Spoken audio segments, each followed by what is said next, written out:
Today's show is sponsored by our friends at distilleryproducts.com. If you are a bourbon group or you are a store or a distillery and you need custom laser etched glassware at wholesale prices, that means the prices are pretty damn good, y'all. Check out distilleryproducts.com. I am happy to get you in touch with them. It is a family-owned and operated business. Carson, Janie, Vicky, all the good folks over there at distilleryproducts.com. They not only have laser etched glassware, they also have awesome swag like customized flasks and other cool things like drink stirrers. Check it all out. Go to distilleryproducts.com, see for yourself, and reach out to me. I would love to get you in touch with them. Today's show is also sponsored by our friends at Orca Coolers. It is summer. Summer is hot. It's hot everywhere. You need a cooler that is going to be able to hold ice while it's hot. And Orca Coolers has that. They also have awesome tumblers. They have a barrel tumbler. It looks like a little whiskey barrel. Check them all out at orcacoolers.com. Use code DADSEASON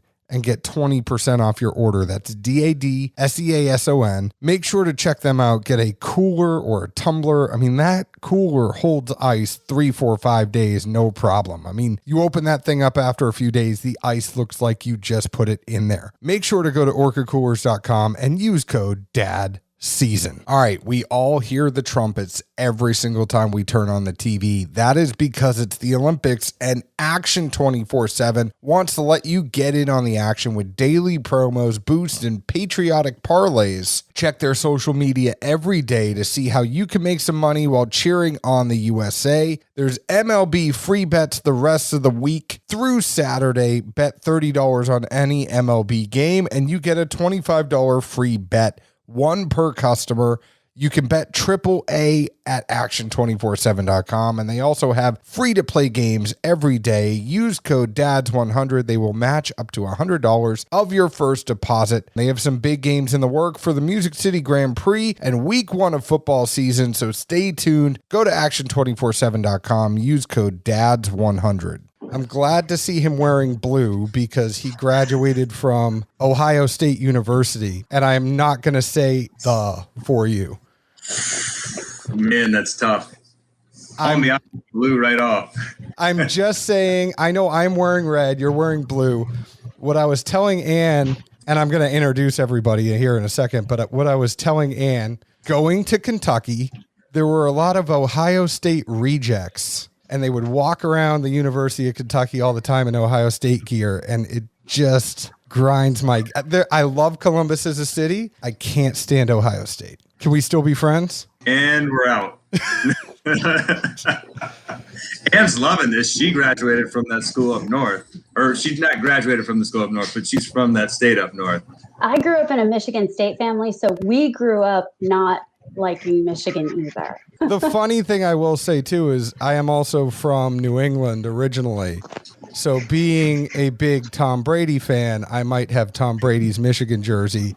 And to make matters worse, I played football and my high school team ran a wing tee. We had the Michigan helmet, but it was white and red instead of the maize and blue. This hurts. I should have worn scarlet. I should have worn some red. I don't know what I'm doing here.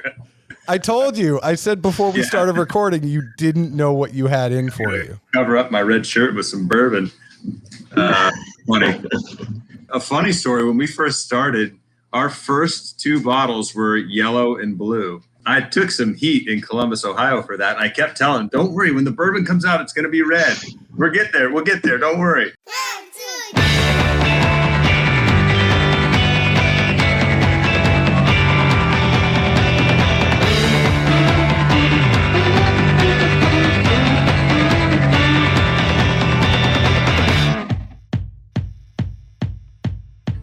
Hello, everyone. My name is John Edwards, and I am Sans Zeke Baker, but together we make the Dad's Drink of Bourbon. Wherever you are, whatever time it is, thank you for making us a part of your day. And as you can tell, we're already becoming fast friends, but I have 3 individuals from Watershed Distillery in Columbus, Ohio, a wonderful city, lots of stuff to do there, bustling arts community, gorgeous downtown. And now they have a gorgeous distillery that has been around for quite some time. If you haven't heard about them yet, you should. It is Watershed Distillery. We have Greg Lehman, Annie Dimmick, and Aaron Harris. Now, Greg is the owner. Ann is, I called you Annie, even though your Instagram is Bourbon Annie. She is, I love this title, by the way. She is the barrel master and resident bourbon nerd. And then Aaron is the head distiller. So welcome all of you. Thank you. Thanks for having us. Greg, you go first. Tell us a little bit about yourself. We know you went to Ohio State University. Do you know why Ohio State decided to put the in front of it? You know what? I know it is the Ohio State University, and I don't know the reason why. Can you enlighten me, or you're just questioning? No, I 100% know why. So it was Ohio University was also a school in Ohio. They are still a school in Ohio. And the other Ohio school. And it was to distinguish themselves from Ohio University and basically to say that they are the Ohio State University. And it was more to do with the fact that they were more of an agricultural school at the time than Ohio University was. I know way too much dumb shit. I'm sorry. No, that makes perfect sense. I'm on board. Yeah. Story. So you learn something new every day. I came on the podcast and learned. This is great. Well, I grew up just north of the Ohio State University in a little town in Ohio and went to school there. You know, when I went to school there, I didn't know what I was going to be, but I knew I wanted to play volleyball, which sounds a little bit strange for a guy playing volleyball, but they have a great program and we had huge success, and it actually helped me get a contract to play pro volleyball after that. So I lived in Switzerland for a couple years playing pro volleyball. There was a lot of inspiration from this little town of Appenzell in our distillery and what we do. So I came back after playing volleyball, got a real job, kind of grew up and was in sales and traveling around the U.S. and really wanted to be more involved in the community and the Columbus community. And so I started brainstorming different ideas and came up with this idea to distill gin and distill bourbon here in Columbus. And, you know, when I lived in Switzerland, there was a local distiller in Appenzell and a local furniture maker, egg farmer, railroad car maker, everything local. And so really my idea was, how do we bring some of that back to Columbus and do something similar? And this is at a time when you didn't see craft distillers in the U.S. At least in Ohio, you didn't see them.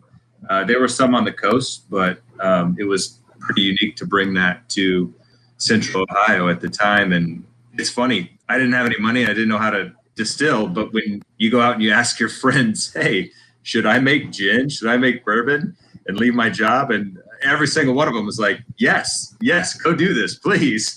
So it was a little bit of encouragement and a lot of support from friends and family that got me to get the distillery going. So what was that inspiration then from Switzerland? Just the fact that there were local things, or were there spirits out there that you were trying that made you get into spirits more? It was everything was hyper local there. That was one of the big things, but they did make spirits there. So I was right across the street from where I lived. The president of the fan club for the volleyball team, he owned the bar across the street. So go figure, I'm in my 20s. I go over there every night. And when I would walk in, the guys would cheer. They'd be like, hey! And they were kind of making fun of McDonald's and kind of just like buying drinks. But they would say, menu number one, menu number one. And menu number one was a shot of their local spirit and a pint of their local beer. And they would just slide that across the bar to me. One of the guys there would buy me menu number one, and I would have a shot in a beer. And that was pretty much every night walking in there. When we were crafting the idea for Watershed, it didn't start out spirits, but we loved the hospitality industry. And so we would talk about Appenzell. Well, you know, they did everything locally. They made their own soda. They made their own, just pretty much everything. It was so well supported. And so when I was like, well, they make spirits there locally, why doesn't anyone do that here? We have local beer. And so that got the conversation going. And my business partner at the time said, well, he wasn't my partner, but he was the guy that I was looking at this with. He said, but it's illegal. It's got to be. That's why there's none. I was like, well, let's live in a world where it maybe that's not right. Let's Google it and see. And so then we did some research and found there were some guys doing it on the East Coast, on the West Coast. And so we started looking into it. And I always say it got some momentum, and I still kind of approach it and go to work every day and say, well, let's see if we can get a little farther down the road. Let's see what we can do. The funny thing is you all started in 2010 Me being down here in Nashville now, a lot of people don't realize, and hopefully the people that listen to our show do. I mean, like Tennessee really started 2012, 2013. You actually had a couple years jump on Tennessee because they had to change laws. Did you have anything up there that was holding you back from starting a distillery, or was it just money? Yeah, there were some laws that got passed right before we started. There was a guy distilling out of his garage, basically, in Cleveland and one in Cincinnati. So that was it in Ohio. But they passed this law that allowed for 3 licenses to sell bottles out of a bottle shop. When we started, we actually, because of where we were, we missed out on one of those licenses. So then we had to go back. The first 2 years, we couldn't sell bottles out of our shop. We had to give a tour, give a taste, and then give someone a map to the closest liquor store. And so by 2012, we were able to get that law changed. And now eventually, we formed a guild with the other distillers in the state, and we were eventually able to get some more laws passed. Ohio's a great state to be a distiller in now, but it definitely wasn't at the time. I say wasn't. It just had some hurdles that we had to overcome. But the liquor control in Ohio has been pretty amazing to work with and cheering for us. And about that same time, maybe a few years earlier than Tennessee, we were able to get some stuff done that opened up the door to create this industry, really. And I do want to introduce, I am well aware that we haven't even introduced Ann and Aaron. So welcome, both of you. I do have a follow-up question for you, Greg, but Ann, welcome to the show. Thanks for having us. We just got right into it. I'm sorry. We did. This is pretty much how every day goes. And you are in charge of all of the aged spirits, basically, in the private barrel program. Yeah, I somehow convinced Greg that was a real job, and I get to go do it every day. I've been at Watershed since, I think, right around Q4 of 2019. So it's been really fun. And before that with Wild Turkey and Russell's Reserve. So I've been playing in Bourbon for about a decade now. I really like my 5-minute commute to a distillery every day. That never gets old. Were you living in Kentucky working at Wild Turkey, or were you living in Ohio? No, I've been in Ohio actually since the mid-2000s, but also a transplant from the state up north. Very exciting. And started my career, ironically, in the auto industry as a mechanical engineer. There were a bunch of years as a stay-at-home mom, and then answered a Craigslist ad, and that is literally how I ended up in the liquor industry. What was the Craigslist ad for? That's a good question. No, it was actually it was during the kindergarten years, and it was an ad to do wine tastings in grocery stores, and I was like, well, I like wine. I could go talk about it for a few hours. And that was pretty much, and then somebody figured out I knew how to use Excel and PowerPoint, and it just kind of went from there. Another transplant. Now, Aaron was down in Kentucky. He was at Luxrow and also Barton 1792. You lured away, Greg, an awesome distiller from Kentucky, to go up to Columbus, Ohio. Aaron, welcome to the program as well. Thank you for having me. What was it like moving from Kentucky up to Columbus? After meeting the crew, there at Watershed, it didn't take a whole lot of convincing, but it has definitely been a transition, from going from 1792, where they're making 6.5 to 7 million PGs a year, getting out of there and building Luxrow from the ground up and only making 1.5 million PGs a year. And then we get to to Watershed, and it's a lot less, obviously under 50,000 PGs. So it's a lot more work than I thought it was going to be. Not mentally, not psychological. It's just, there's a lot more little stuff that has to go right. And a lot of stuff that, if you're making 60 barrels a day, you can hide, mistakes here and there. But when you're only making, you're banking on making like 8 or 9 barrels a week, you need them. And everything has to be way more on point than anything I've ever done. It's making me a better distiller. That's awesome. Is there a big difference in like computerization coming from some of those bigger distilleries to then going to Watershed? I mean, I feel like some of that stuff, people don't even realize how much computers have a hand in distilling now. Yeah, I would say that there's more for me. I've got a little bit more paperwork now because, you could have a 24-hour shift where you might have, 4 or 5 sheets of paper. You go to a craft distillery, we work 16 hours a day, but we're blending, we're processing, we're sanitizing, we're cooking, we're filling barrels, we're harvesting barrels, we're doing it all. So, and then you're all under kind of one supervision line. So you've got to look at everything. That is a huge change, I bet. But it brings me to the question I had for Greg that I was going to go back to before I realized how rude I was to Ann and Aaron. When you decide to start your distillery and you realized you don't have a lot, you just went to your friends and said, should I do this? And they said, yeah, go ahead. And then you got to get a still and you realize how much a still costs. What did you then do in the beginning to get all that going? What made you decide to get the setup you did? What is your setup? Has that setup changed as you've gone on? That was one simple question. I got the quick answer. Yeah.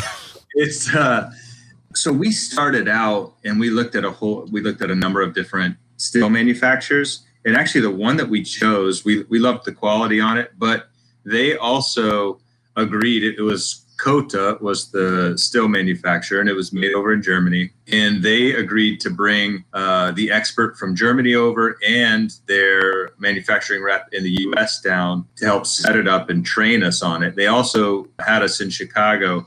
We went up there and did some courses on the equipment beforehand. We signed up with them because of all the training involved, where if we had gone to Wyndham in Kentucky or a few others that were more established still manufacturers, they're pretty much like, yeah, put your order in and we'll ship you the still and you're on your own. We were very fortunate to get that help. And we still have, so that Kota still was fairly small, but we had scaled it up and we have one 10 times that size that we still use for a lot of our original recipe stuff. That still is a pot still. It's a true, with some columns on the side, but it's a true batch still. We also run now a continuous column still beside that one that helps us with volume. It does significantly more volume, and the flavors are just different. Every still creates different flavor, different distillate. And so that one has really helped us take our bourbon to the next level, which is pretty exciting. And when you started, you're looking at this, you have options. It's like, okay, we can source until we get our own distillate. We could do a white liquor and get ourselves going a little bit while the other stuff ages. You chose to distill everything yourself. So you put out a gin, you put out some other, I mean, I know it took you a few years to get some of the other things like a Nocino, which you put out last year, but really it was the gin first and foremost while you got the bourbon up and running, right? That's right. Gin and vodka helped us get the bourbon going. And, we had this idea that we were going to make every drop of bourbon and we weren't going to go source. And we did it it was definitely the hard way. And it's fun to start to see that pay off now with bottled and bond and some of the quality of stuff that we're putting out. I also look at a lot of distilleries that started about the same time we did and sourced amazing whiskeys, and those brands are huge now compared to what we are. So, who knows if we did it right or not, but we were having fun and we were proud of what we were putting in the bottle, and that's kind of been our North Star. Not to interject, my job is to try to make you all talk and me not so much. But if you look at some of those brands that did source, a lot of them tried to put out their own distillate, had some trouble with it, and then went back to sourcing. I mean, I look at the two brands that really came out of that shining more than anything and being able to cut the cord. You look at OKI to New Riff and you look at Chattanooga. Yeah. Both of those distillery, I mean, I love the Chattanooga distillate. I love that high malt. I think they had probably the best transition from a sourced distillate to their own, but I also know that they have tremendous amount of pride in having their own distillate. And I almost think that there's two different ways to look at it, but at the same time, you can start off sourcing, but are you going to be able to back that up when that time comes where it's no longer cost effective to source all your barrels anymore? You're getting at a point where you're ahead of the game because say they built up this brand, think about that, and then they put out their own stuff and everybody's like, I don't know. At least they can look at you and see, oh, they've been getting consistently better and better, and they're putting out distillate that's aged more and more. You have a bottled and bond now. You have a apple brandy. You have your gin. There's an old fashioned, an RTD that you have, more RTD in a bottle. You know, you have your regular bourbon, your bottled and bond, single barrels. You have a 6-year bourbon finished in apple brandy. So much stuff that you have that you wouldn't have had all of that if you just went sourcing to begin with. No, that's so true. And when your back's against the wall and it's all you and you know that you have to do it, we put so much more focus on quality. And like what Aaron's talking about, every single barrel matters. When everything we have is in that, we know. And that's why bringing somebody like Aaron in, and the whole time, we, you know, whether it was bringing Dave Pickrell in to consult with us or reaching out to different people in the industry that were willing to help us out, all along we've been focused on quality and how do we get better and better? How do we make sure that we are putting something in the barrel that's going to be amazing? And I look at this industry, and if you rewound to 2010, if you walked into a bar and said, hey, I made this gin right down the street, do you want to try it? The resounding answer was, we'll buy some. You know, I have to back up and say, well, do you want to try it first? Yeah, of course we want to try it. But if you made it down the street, yeah, we'll bring it in. We'll see if we can sell it. And now, as we've seen over the years, you look at 2015 and then 16 and now to 20 and 21, you've had to have better and better quality product as a craft distiller. And I'm not saying that I don't want to take anything away from what we were doing in 2010, but we've certainly gotten better at what we were doing. But we've known, like, hey, the bar is going to get higher and higher and higher. If you started today, you have to be at a much higher quality and a much higher quality product than you would have had to been in 2010.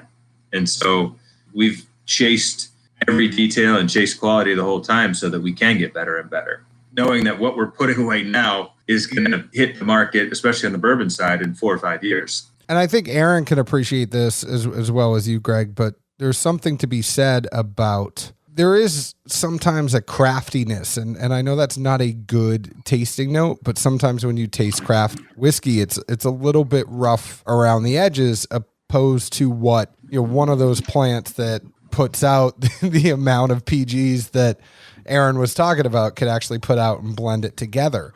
I think there's always kind of a want to root for the local folk, and they will support you even if that's there, as long as the price is right. And I think there's been a whole lot of craft distilleries that have gone and put out their own distillate and then put it $80 and $90. And I bring that up because you look at your guys' stuff, your regular bourbon, 90 proof, $39.99. Your bottled and bond, $49.99. A reasonable price to the community, and I bet they have to respond to that as well. Yeah, I think that's been a real positive. And part of it, you know, the discussions of when we started, I remember talking and saying, we're in Columbus, Ohio, and we're making this ourselves, and we're not going to be some big flashy marketing company. We want to put something great in the bottle that over delivers and almost under promises and over delivers. And you see some of the bigger brands and flashier brands, whether it's vodka or bourbon or whatever, the price point's really high and there's all this marketing behind it. We just looked at it and said, we don't want to be that. We want it to be something where people like it. They feel like it's an approachable price and they can go get it and enjoy it. It's the sipper. It's not the, hey, I can only drink this a couple times a year bottle. It's the, hey, this is my go-to. Is that something that you're finding more? And I think you were touching on a little bit earlier, just the fact that you can blend a whole lot of stuff together a little bit more. You can hide those mistakes. Is there something to be said about going to a craft distillery though, and kind of having that, I almost kind of call it like an artisanal pour, like, you know, it's been crafted by somebody's hard work. It's not just some huge column still like you had at Barton that puts out a crap ton of liquor. No, you're right. I've tasted a lot of what I would call green distillate, green bourbon over the years. Obviously, I wouldn't say where, but it's one of those things where every distillery has growing pains. I don't care what size they are. Obviously, the bigger they are, the quicker they can figure out their problems through their volume and blend it out. You know, I've been very fortunate and learned from a lot of good people that if you're keeping things clean, number one, if you're keeping good logs of what you've done, and you can go back the next day and figure out exactly what you did. And, if we do it a little bit differently this time, are we going to see the same yields? Are we going to see the same pHs, bricks, sugars, however you're tracking? You can build from that really quickly if you have buy-in. I can go into anywhere and probably, lead a team, but if you don't have the right people that have the right buy-in, that want the same things as you do, you're just going to be hitting yourself. You're hitting your head against the wall all day long. I have not experienced that one day here. So what year did you then come to Watershed? Oh, this year. No. So I've been at Watershed since March 1st. We've kind of been in transition to get me here since probably late January. But pretty much after the first of the year, I knew I wanted to transition. And after, reaching out to Greg, and visiting, it was going to be a great fit. So you're inheriting everything that's there. So this distillate that you're trying now and that you all sent me, if you like it, you can thank Greg. If you don't like it, then know that Aaron is going to work his magic. I mean, that's basically what you're saying, right? No. I always say, yeah, go ahead, Greg. Go ahead. I always say, if you don't like it, that was my business partner that distilled that, not me. We've tasted, since March 1st. I mean, the first thing we did was taste, like 60 barrel samples in a couple of weeks. So it was one of those things that, Ann was in transition at the same time too. And it was, everybody had to, a little bit of deer in the headlight look for a second, and then we went to work and we haven't stopped. So, we've been very fortunate that every barrel we've tasted has a place in our portfolio. So, it may not fit the bottle and brown profile. It may not fit our new bourbon blend profile, but by golly, we're going to get it out there, and we're going to call it ours and be proud of it. We might argue about the place that each barrel has. That's always a fun argument. Mine are first place, so it's fine. Who wins? That's what I want to know. We're trying to find out right now. John, one thing you were saying though, and it is true. So Aaron has come in and he's definitely making his mark. I think the white dog that he's pulling off the still that he's distilling right now is better than we've ever made. And I'm really excited to see as those barrels age, how it plays out, but not huge changes, but tweaks here and there that are helping things. And it's exciting to see that and think about what mean in the future for us. You all do. I mean, this is stuff that I have questions for Aaron on. You all get number 5 alligator char from Speyside. Has that been something, Aaron, that you've wanted to come in as a distiller and change things up and maybe do some toasted profiles or play around there, or is that something that you're happy with? And I'm not trying to put you on the spot and get you in an argument with your boss.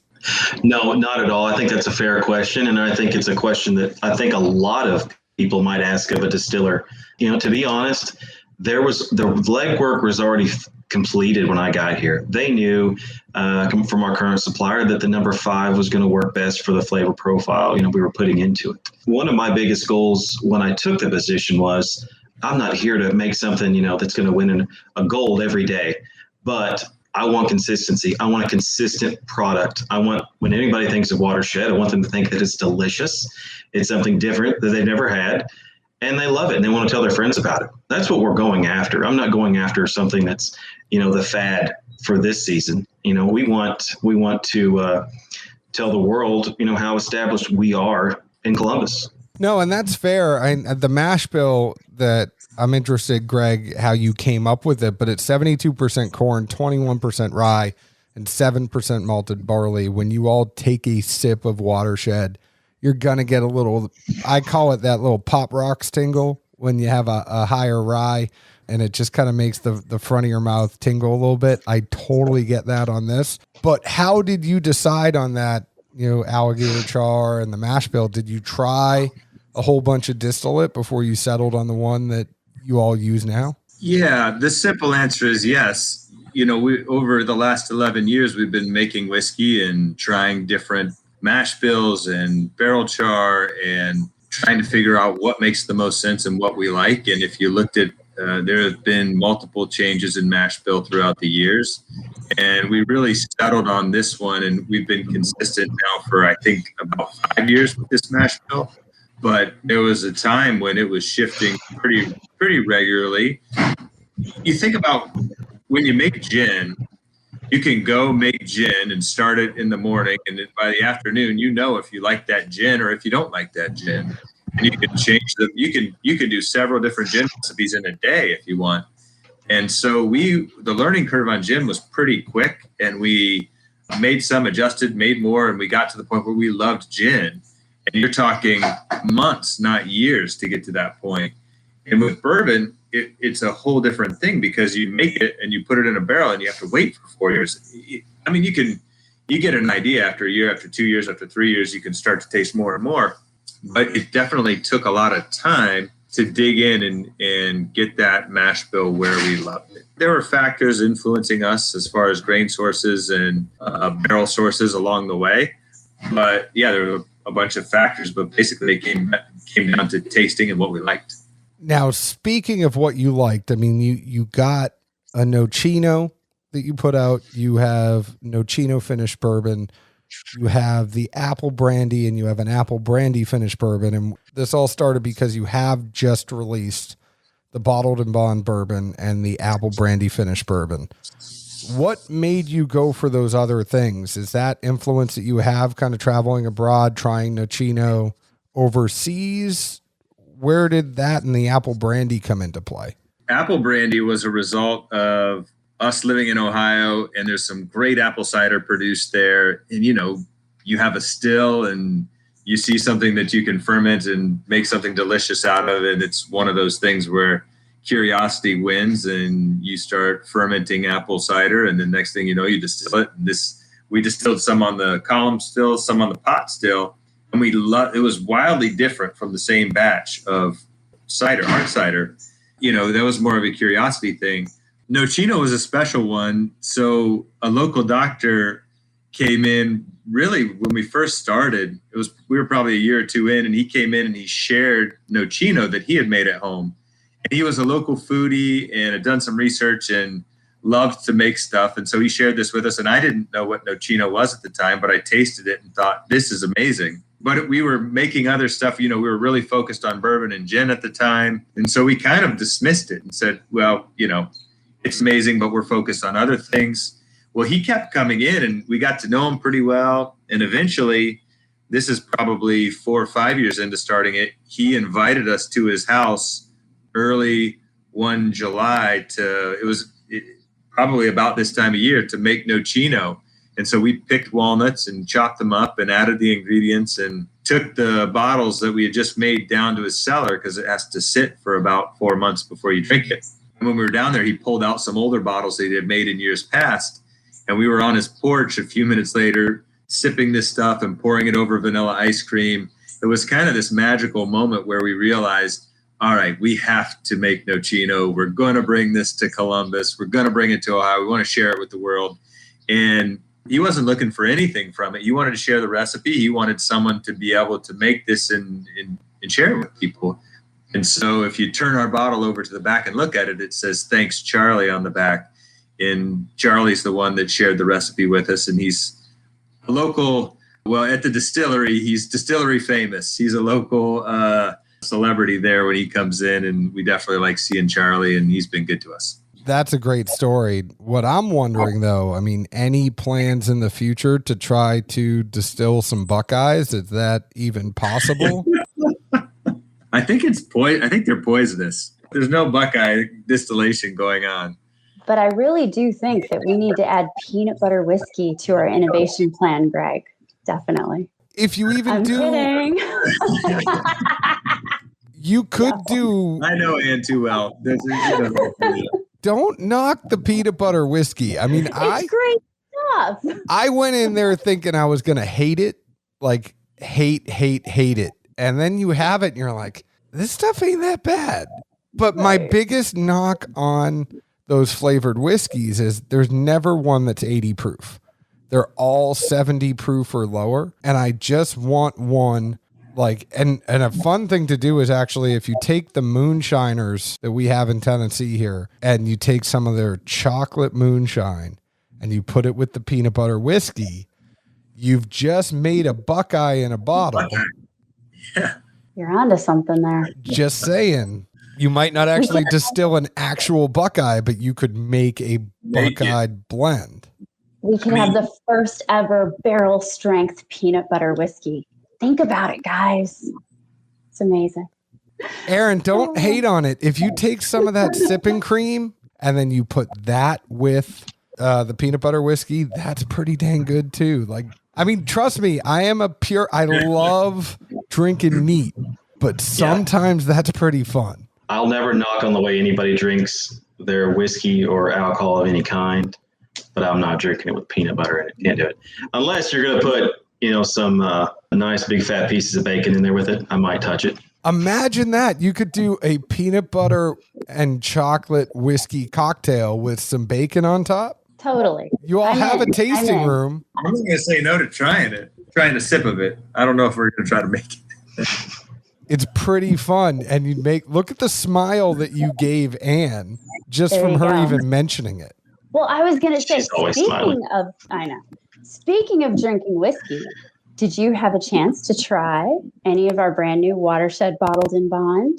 So I have been, the whole time we've been on here, I don't know if you've noticed, but we are a show where we don't just talk to you. We tend to drink while we're talking to you. And I have been having the Bottled in Bond and the apple brandy. I will tell you that I am normally not a finished whiskey guy. Normally when it comes to, so that probably makes Aaron a little happier when I say that. Typically it's the wine finishes though that I am deathly afraid of. It's just something where it gets too dry and it really just, like, if I wanted to drink wine, I would go drink wine. I don't want that sweet bourbon in the front and then just a complete dry mouth on the end. I love this apple brandy. It is, and it's an apple brandy finished bourbon. I think I like it a little bit more than the Bottled in Bond just because it's super sweet. And Zeke and I have been talking about this on the program. The evolution of a whiskey drinker, you start off and then your proof goes up and your proof goes up. And then all of a sudden we're at this point now where we're like, we've drank so much whiskey. I just want something where I don't have to think, it's sweet and I can crush it. And like, not saying over drink, but just like, I'm not sitting there and it's super complex. And there's a time and a place for that. I call them my weekend pours. But during the week when I'm working or I'm up late editing this show, not while I'm working during the day, but if I'm doing an Excel spreadsheet at 10 o'clock at night or something like that, like this is the type of pour that I'm going for more than that Bottled in Bond. That Bottled in Bond is a little more complex. I love the finish on it. I think it has gotten so much better. I'm not saying you guys were putting out bad stuff. One of the things I love about craft whiskeys is seeing the progression. I was telling Ann that my in-laws live in Columbus, and the first time I had Watershed was at Smith & Walensky's in Easton. Like the first time I think you put out a red bottle. I mean, it was way back in the day. And I love the progression that you have to getting to more of a mature product. And you definitely can tell this is a little more balanced. That finish, I'm a sucker for the finish, but right now, man, just give me this apple brandy finish and give me like 2 bottles of it and I'll be happy. Like that will last me a couple weeks and I will be happy with each pour. Yeah, that one's one of my favorite too. It's obviously the oldest stuff that we make, and it's fun to see how that stuff picks up all those hints, those dark fruit notes from the barrel. Because this is 4-year-old bourbon that is finished in the apple brandy barrels as well. Both of these that you just released are 4 years old, correct? They're both a minimum of 4 years old. So the blend is actually a blend of 3 different bourbons, 2 of which we make in-house, and 1 of which we had to taste lots of barrels and spend lots of time blending. But one of the bourbons in the blend is actually our 6-year barrel strength finished in apple brandy barrels. And actually our apple brandy just as a side note, it's not sweet. It's, it's fermented and then it's distilled. And so there's no flavoring or sugar added afterwards. So it really is like an apple whiskey. You get some of those kind of lighter, more floral notes, but you don't necessarily get a ton of sweetness that comes into it, just a little more kind of the higher notes and complexity from it. But it does make a huge difference. So our blend is actually a blend of barrels that are anywhere from 4 to 6+ years old. And I think it must be because my pre-workout drink is an apple. I think I just equate apples to being sweet. As you say that, and it's always one of those double-edged swords when somebody tells you a tasting note and then you go, oh crap, yeah, I got it. But I definitely get the apple, and I think my brain goes to sweet, but it isn't sweet like a sugary sweet. It's just like you're going to know that it's an apple, and does your brain take you there with factory senses? And then somebody tells you that, and you go, oh, yeah, I get an apple, but it's not like I'm biting into an apple sweet. Yeah, I definitely get like a wild honey, a little bit of apple, but it's like a maybe a little bit of tart apple and some apricot notes. But I always call this one the Sundae Sipper because it's just easy. You'll like it from the first sip. I'm with you on that. Aaron, you just came in and this is what you inherited. Which one do you like more?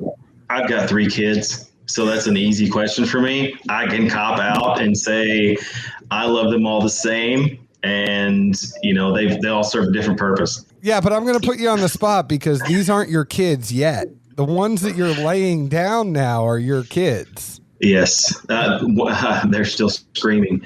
I am a much more of a high rye, a little bit more proof drinker. I always have been.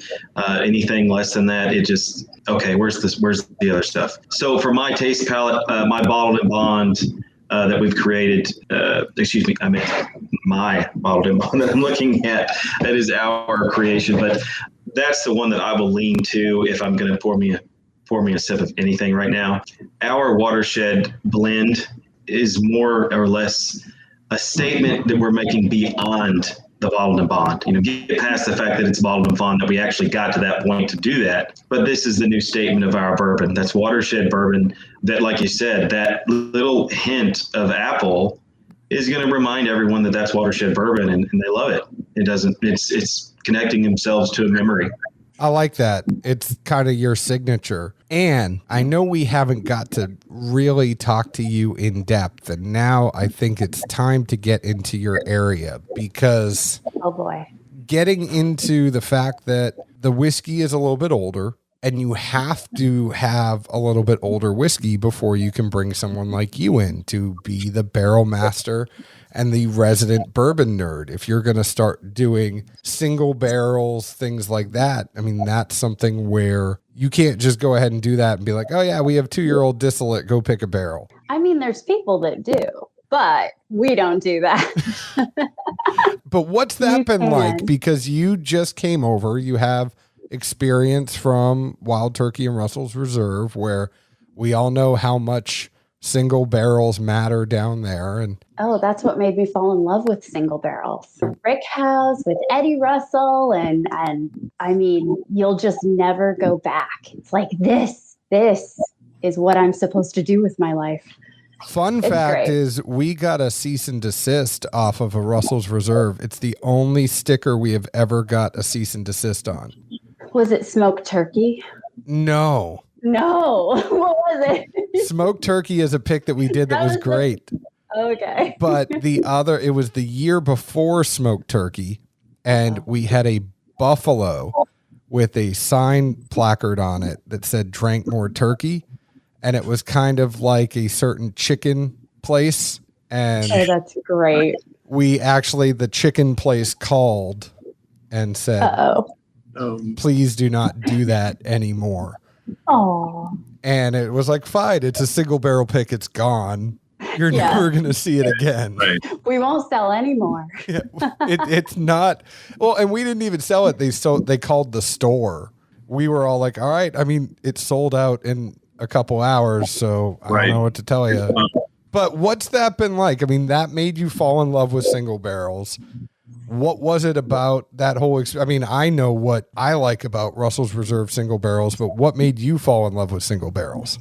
I think when you get to, and especially with that distillery having so many different rick houses, being able to try barrels that could even be the same age and filled around the same time, but aged in different rick houses or on different floors, or even right next to each other, that have completely different, I like to say, personalities. And you definitely see that. We actually age in a warehouse. And so we're in our original location. So if anybody is in the area, please stop in and visit us. Aaron and I, and Greg most of the time, are there every day. We will literally take you on a tour. It's so neat to see the evolution, and especially where we are now with our single barrels getting 4 or 5+ years old. And there was still some experimentation going on there and still some changing in chars and everything. But seeing, you really get to know, oh, these are the barrels from kind of this season. But even from the same season, you'll get this variation. Being able to try different single barrels and then talk about them amongst each other. And I always, refer to kind of the disagreements back and forth and what everybody likes, because it's gotten to the point where I think we can kind of pick out each other's favorite barrels. I can tell when I taste a barrel and I'm like, oh, Greg's going to like that one. And I say it just like that. And, Aaron is great at picking really balanced and complex barrels. And I like things sweet and hot. It's a redheaded thing. I don't know.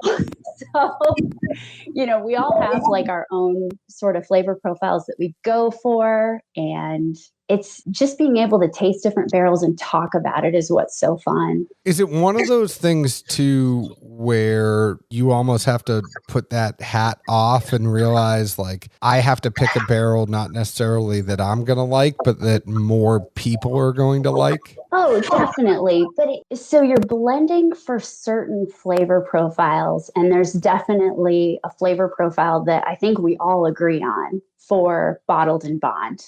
And it really, these are barrels that we definitely agree on, our favorite barrels. And then when you get into the single barrels, you're looking for, at least in my case, I'm always looking for unique, because, I'm sure you've done a lot of single barrel picks. And when somebody presents you maybe 3 barrels and they're really not that different, that's not fun. We really like to have variation in what we present people.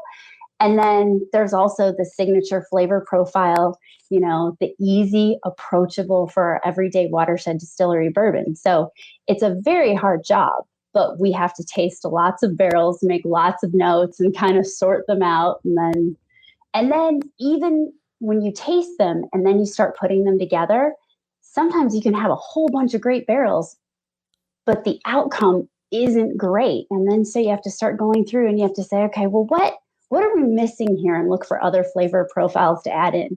It's a lot like cooking. It's fun.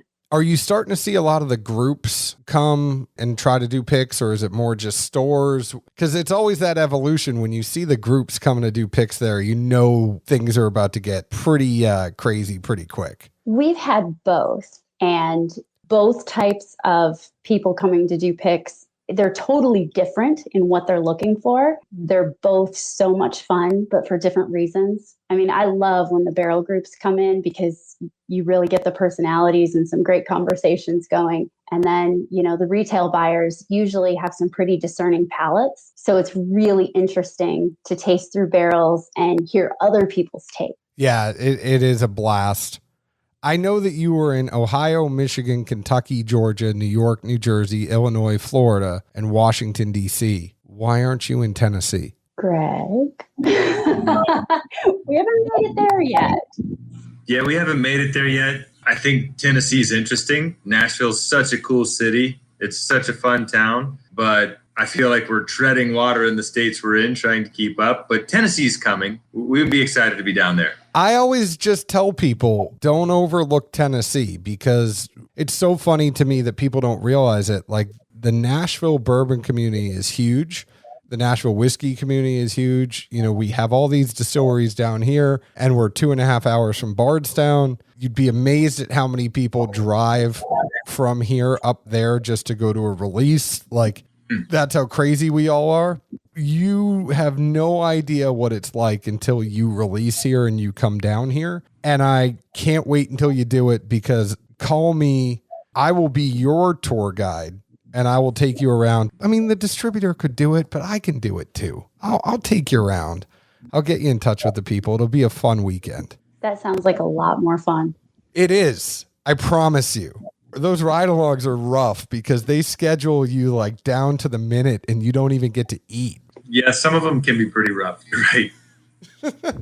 And I feel like, Greg, you probably settled more into the selling mode opposed to the distilling mode, probably because of your sales background. And, you know, you had that beautiful long hair previously. I don't know what happened to it. Maybe I just bring that up because I'm jealous, because this is the summer cut.